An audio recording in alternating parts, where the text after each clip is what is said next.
प्यारे दोस्तों, आज मैं जो कहानी आपको सुनाने जा रही हूँ वो है जादुई दुनिया की कहानी। तो चलें देखते हैं आज की कहानी।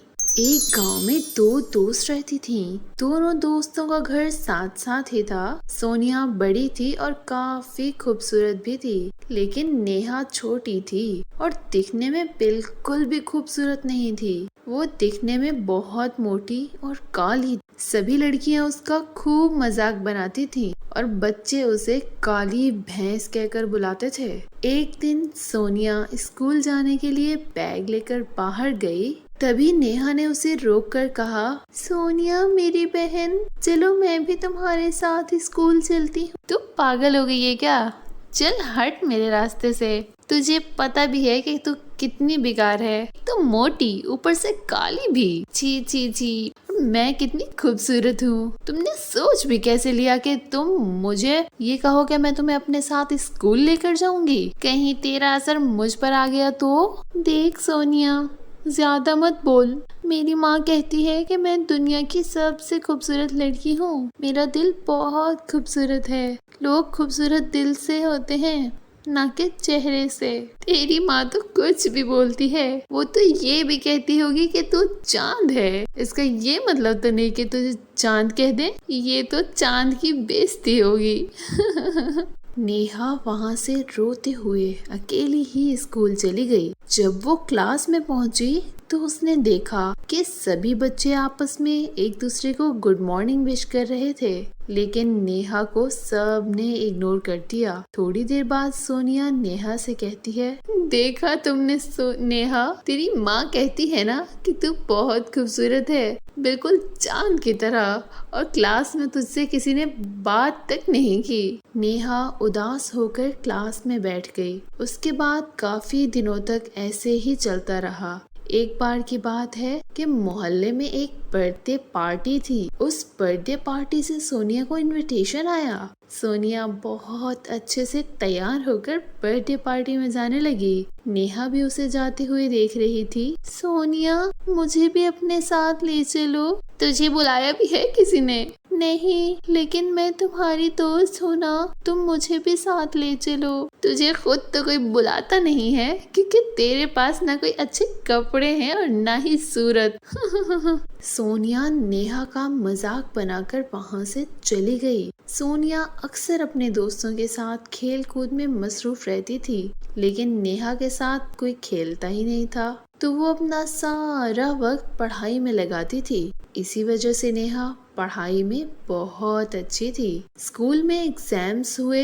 एग्जाम्स के बाद रिजल्ट का दिन आया। रिजल्ट वाले दिन क्लासरूम में सोनिया ने नेहा से कहा, तुझे पता ही है ना नेहा, आज तो क्लास में फर्स्ट मैं ही आऊंगी। सुंदर बच्चों को मैडम अच्छे नंबर देती हैं। नेहा, क्या तुझे नहीं आना फर्स्ट? मुझे लगता है तू फर्स्ट आएगी, लेकिन ऊपर से नहीं, नीचे से। एक बार फिर सोनिया ने नेहा का मजाक बनाया और हंसने लगी। सोनिया की बातें सुनकर बाकी क्लास की लड़कियां भी हंसने लगी। तभी मैडम क्लास में आ गईं और उन्होंने रिजल्ट बताया। मैडम ने बताया कि क्लास में फर्स्ट नेहा आई है और सेकंड थर्ड बाकी दूसरे बच्चों की। सोनिया की तो कोई पोजीशन ही नहीं आई। नेहा अपनी क्लास में ही नहीं, पूरे स्कूल में फर्स्ट आई थी। ये सुनकर तो सबके होश उड़ गए। इस सब के बाद सोनिया मन ही मन में सोचती है, और जिस नेहा की बच्ची की वजह से मेरी बहुत बेइज्जती हुई है, मैं तो इसको बिल्कुल नहीं छोड़ने वाली। इसका कुछ न कुछ तो करना ही होगा। बच्चों के रिजल्ट की खबर पूरे गांव में फैल गई और सभी लोग नेहा को मुबारकबाद देने लगे।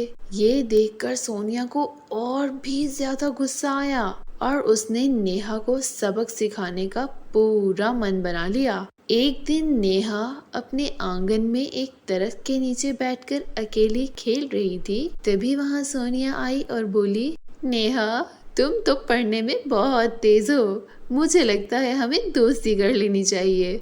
अगर तुम मुझसे दोस्ती कर लोगी तो मैं भी मान लूंगी कि मैंने तुम्हारा बहुत मजाक बनाया था। तुमने उसके लिए मुझे माफ कर दिया।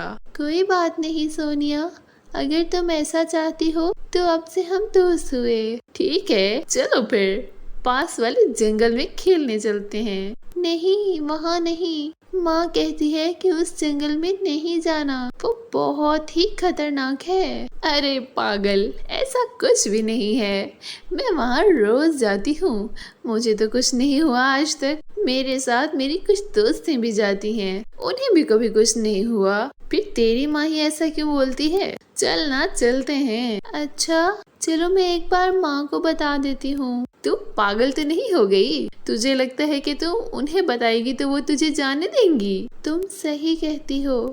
अच्छा चलो, मैं माँ को बिन बताए चलती हूँ। नेहा सोनिया के साथ जंगल में चली गई। अरे ये जंगल तो सच में बहुत खतरनाक लग रहा है। तुम यहाँ कैसे खेल लेती हो? हम तो यहाँ खूब मस्ती करते हैं। अरे वाह, फिर तो बहुत मजा आने वाला है। अच्छा चल नेहा, एक गेम खेलते हैं। तू उस पहाड़ी के पीछे आंख बंद करके खड़ी हो जा। उसके बाद तू पहले खड़ी तो हो, फिर बताऊंगी। नेहा अपनी आंखें बंद करके पहाड़ी के ऊपर खड़ी हो गई। सोनिया पास आई और नेहा को उस पहाड़ी से धक्का दे दिया। नेहा चिल्लाती हुई नीचे जा रही थी। सोनिया खुश होकर घर वापस चली गई। नेहा नीचे जाते जाते एक नई दुनिया में पहुंच गई। वहां पर एक जादूगरनी रहती थी। ये मैं कहाँ आ गई हूँ? कहीं मैं मर तो नहीं गई? बचाओ मुझे, कोई है? तभी वहाँ एक जादूगरनी आती है और कहती है, घबराओ मत, तुम हमारी दुनिया में आ गई हो और मैं यहाँ की रानी हूँ। तुम यहाँ कैसे पहुँची? बोलो। मेरी दोस्त सोनिया ने मुझे एक पहाड़ी से धक्का दे दिया। वो मुझसे नफरत करती है क्योंकि मैं काली और मोटी और बदसूरत हूँ ना, इसीलिए। चलो मैं तुम्हें अपने जादू से खूबसूरत बना दूंगी। जादूगरनी नेहा को पतला और खूबसूरत बना देती है। अरे वाह, ये तो कमाल हो गया। मैं तो बहुत ही खूबसूरत हो गई हूँ, लेकिन अब मैं यहाँ से वापस घर कैसे जाऊंगी? मेरी माँ मेरा वेट कर रही होगी। तुम चिंता मत करो, बस अपनी आंखें बंद कर लो और तुम अपने घर पहुंच जाओगी। नेहा अपनी आंखें बंद करती है और वहां से गायब होकर अपने घर पहुंच जाती है। घर पहुंचने के बाद नेहा अपनी माँ को सारी बात बताती है। नेहा की माँ भी ये सुनकर बहुत ज़्यादा खुश होती हैं। अगले दिन जब नेहा स्कूल जाती है, सब लड़कियां और सोनिया उसे देखकर बहुत हैरान हो जाती हैं। तभी सोनिया उसके पास आती है और कहती है, नेहा तू जिंदा है, तुझे कुछ नहीं हुआ? और तू जो इतनी ज़्यादा खूबसूरत कैसे हो गई है, बताओ?